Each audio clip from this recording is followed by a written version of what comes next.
Bismillahirrahmanirrahim. This is Zuhaib Niazi and the subject is Principles of Accounting Part 2. Today we are going to discuss chapter number 3, that is Consignment Accounts.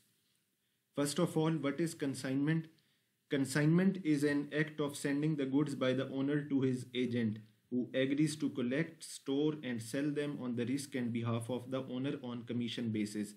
ये basically क्या होता है कि some time owner जो है वो अपनी चीज़ें जो है वो किसी एजेंट को, अपने किसी नुमाइंदे को कहीं पर भेजता है, जो उन चीज़ों को कलेक्ट करता है, उनको स्टोर करता है जब तक वो सेल नहीं होती, और फिर बाद में उनको सेल करता है किस पर, on the risk and behalf of the owner के, अपने ओनर के बिहाफ पे उनको बेचता है और उसको क्या दिया जाता है, कमीशन दिया जाता है। तो इस पूरे प्रोसेस को हम कंसाइनमेंट कहते हैं कि basically the owner send the goods to his agent, कि ओनर एजेंट को अपनी चीज़ें भेजता है, एजेंट अपना कमीशन चार्ज करता है उन चीज़ों को सेल करके, और बाकी सेल की अमाउंट जो है वो कंसाइनर को वापस कर देता है जिसने चीज़ें भेजी होती हैं।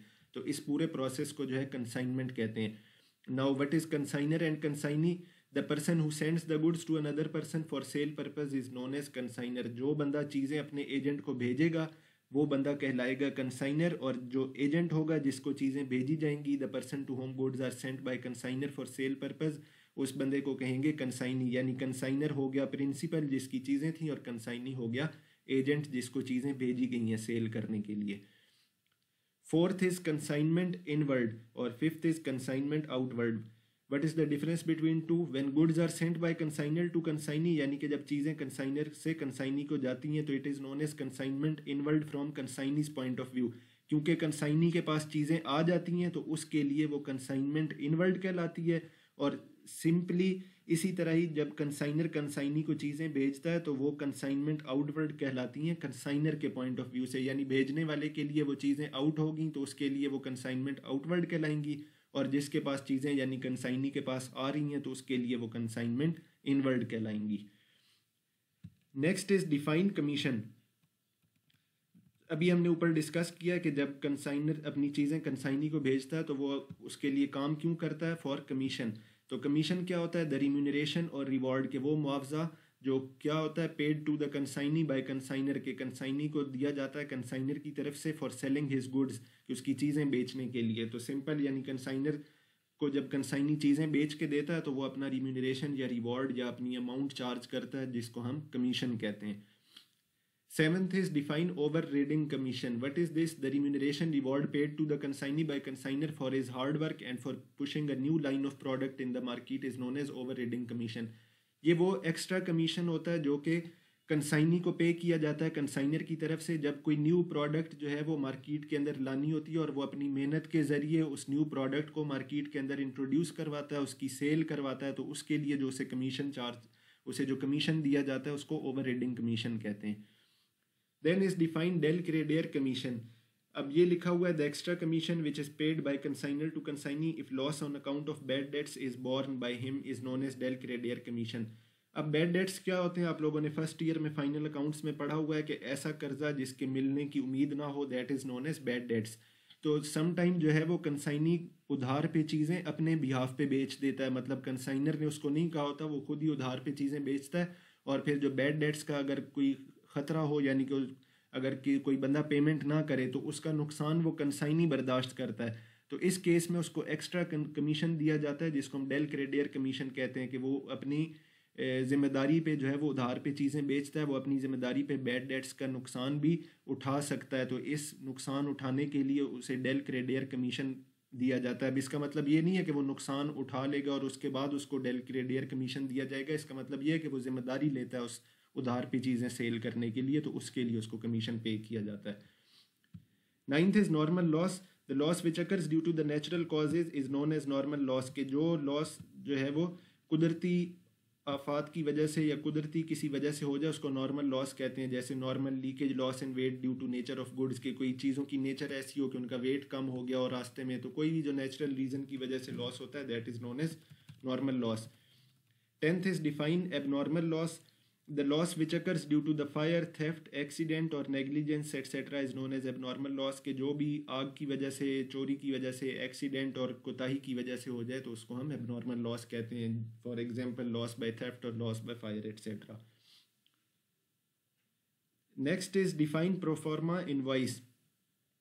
स्टूडेंट्स ये क्या होता है कि जब कंसाइनर कंसाइनी को चीज़ें भेजता है तो वो एक डॉक्यूमेंट साथ भेजता है जिसके अंदर उन चीज़ों की सारी डिटेल मेंशन होती है, जिसमें क्या होता है कि उनका size, shape, colour, quality, design और किस प्राइस पे वो उनको बेचनी है, वो सारी इंफॉर्मेशन कंसाइनर साथ भेजता है गुड्स के साथ। तो वो जिस पे डिटेल लिखी होती है गुड्स के बारे में उसको हम परफॉर्मा इनवॉइस कहते हैं। Now look at the definition. The document prepared and sent by consignor to consignee containing details regarding goods sent, their size, shape, design, quantity and the prices at which these are to be sold is known as pro forma invoice. Next is consignment account. अब चूंकि हम जो भी काम कर रहे होते हैं, बिजनेस कर रहे होते हैं, तो वो हम किस लिए करते हैं? टू अर्न द प्रॉफिट और लॉस। तो हमने देखना होता है कि हमने जो कंसाइनमेंट पे जो चीज़ें भेजी हैं तो उससे हमें प्रॉफिट हुआ है या लॉस हुआ है, तो वो हमें पता लगता है कंसाइनमेंट अकाउंट से।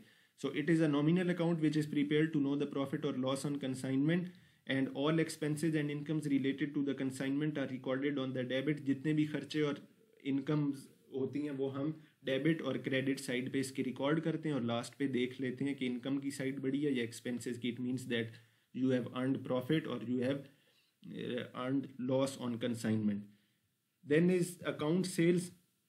What is account sales? जब कंसाइनी चीज़ें बेच देता है तो वो एक, जिस तरह प्रोफॉर्मा इनवॉइस हमने अभी डिस्कस किया, जब कंसाइनी चीज़ें बेच देगा तो वो भी एक डिटेल सेंड करेगा कंसाइनर को जिसके अंदर वो लिखेगा कि उसने किस प्राइस पे चीज़ें बेची हैं, उसके खर्चे कितने हुए हैं उनको बेचने पे, और कंसाइनी का कमीशन कितना बनता है, और फाइनली नेट अमाउंट उसने कंसाइनर को कितनी पे करनी है। तो वो एक रिपोर्ट सेंड करता है जिसको हम अकाउंट सेल्स कहते हैं। So it is a report prepared and sent by the consignee to consignor for containing the details regarding goods sold, prices at which these are sold, expenses paid by the consignee, commission of the consignee and the net amount payable by consignee। तो proforma invoice consignor भेजता है, account sales जो है वो consignee भेजता है सारी detail से। 14th definition is define unloading। The process of adjusting invoice price to the cost price is known as unloading। जब हम इनवॉइस प्राइस को एडजस्ट करते हैं कॉस्ट प्राइस पे तो उस प्रोसेस को हम कहते हैं अनलोडिंग। ये हम डिटेल में न्यूमेरिकल्स में डिस्कस करेंगे that what are these two things, कि अनलोडिंग का प्रोसेस क्या होता है। 15th is what is meant by unsold stock in consignment. अब सम टाइम ये होता है कि कंसाइनी सारी चीज़ें नहीं बेच सकता, कुछ चीज़ें बच भी जाती हैं, तो वो जो बच जाएंगी उसको कहेंगे unsold stock. So the goods which are not sold in the process of consignment are known as unsold stock. And last is what is the difference between consignment and sale. के कंसाइनमेंट और sale में फ़र्क क्या है? एक तरफ लिखा हुआ है consignment, the relationship between consignor and consignee is that of principal and agent. के कंसाइनर और कंसाइनी का जो रिलेशनशिप है वो क्या होता है? प्रिंसिपल और एजेंट का। एक ही चीज़ें जिसकी होती हैं उसको प्रिंसिपल कहते हैं और जो बेच के देता है that is known as agent. And the relationship between seller and buyer is that of debtor and creditor. बेचने वाला क्रेडिटर है, बायर ने अगर पेमेंट करनी है अभी तो वो उसका डेटर है। तो ये पहला फर्क हो गया। Second is in consignment when goods are transferred by consignor to consignee ownership does not change. यानी कि मलकियत जो है वो कंसाइनर की ही होती है, कंसाइनी सिर्फ उन्हें बेच के देता है। लेकिन सेल में क्या होता है? When goods are transferred from seller to buyer ownership is also transferred, की ओनरशिप भी बायर को चली जाती है। Third is in consignment return of goods is possible and in sale return of goods is generally not possible। के consignment में जो चीज़ें नहीं बिकी अगर आप नहीं बेच सकते वो आप वापस कर देंगे, और जनरली सेल में ये होता है कि गुड्स की रिटर्न जो है वो पॉसिबल नहीं होती जनरल। और in case of loss of goods the loss will be the loss of consignor. के अगर चीज़ें जो है वो उनका लॉस हो गया तो वो कंसाइनर का लॉस होगा, और अगर सेल हो जाती है तो उसके बाद जो लॉस होता है वो क्या होता है? The loss will be of the buyer who have purchased the goods। Sale के बाद वो लॉस उसका लॉस कहलाएगा। So this was our chapter number 3 about the consignments account। So if you have any type of question, any query, you can discuss it with me. Thank you so much.